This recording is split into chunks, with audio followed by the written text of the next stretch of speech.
지난해 여름 여수 국가산단 대체녹지에서 발암물질이 발견돼 지역사회에 큰 충격을 안겼습니다. 이후 토양 정밀 조사가 이루어졌지만 아직까지 정화 작업은 진행되지 않고 있는데요. 주민들은 답답함을 토로하고 있습니다. 보도에 송하영 기자입니다. 지난해 7월 토양 오염 물질이 발견된 여수산단 대체녹지 1구간. 4m 이상 깊이의 토양에서 발암물질이 법적 기준치의 최대 4배 이상 높게 나타났습니다. GS 칼텍스 등 여수산단 입주기업 6곳이 공장 용지 추가 확보 이후 대기 오염 물질을 막기 위해 조성했던 곳인 만큼 당시 논란이 거셌습니다. 1년이 지나 다시 현장에 와봤습니다. 하지만 여전히 이곳에는 배수로 아래에 누런빛 거품과 물이 고여 있습니다. 인근 주민들은 시간이 지나도 달라지는 게 없다며 분통을 터뜨립니다. 답답하잖아요. 저쪽에 농사, 저 너머에 농사에는 물이 들어가가지고 다 못이 돼버렸어요. 여기서 요런 구멍에서도 다 막 나오더라고. 막 큰 비가 오면은 달라진 것도 없고. 그 사람들 참 나쁜 사람들이요. 지난 5월 6개 시행사는 토양오염 정밀조사를 실시했습니다. 조사 결과 녹지 대부분에서 중금속 등이 확인됐습니다. 이후 정화 작업이 진행돼야 했지만 아직까지 진척은 없습니다. 정화 작업을 위한 분담금 책정에 여수시와 6개 시행사 측의 의견이 엇갈린 겁니다.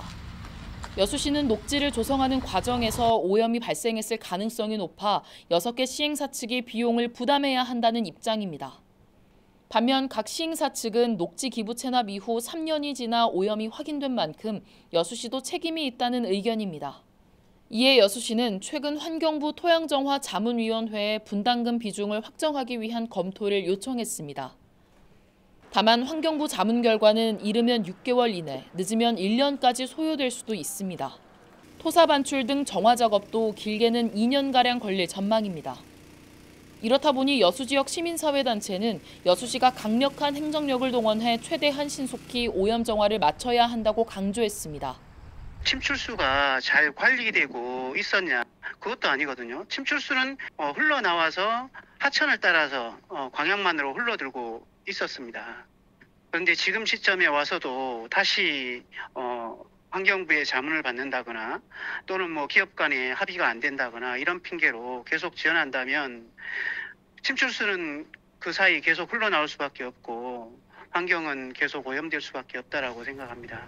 한편 자문위 결과 분담금 비중이 결정되더라도 6개 시행사 측이 인정하지 않고 소송을 제기할 가능성도 남아있는 상황.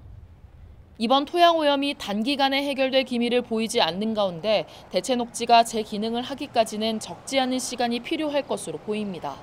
헬로티비 뉴스 송하영입니다.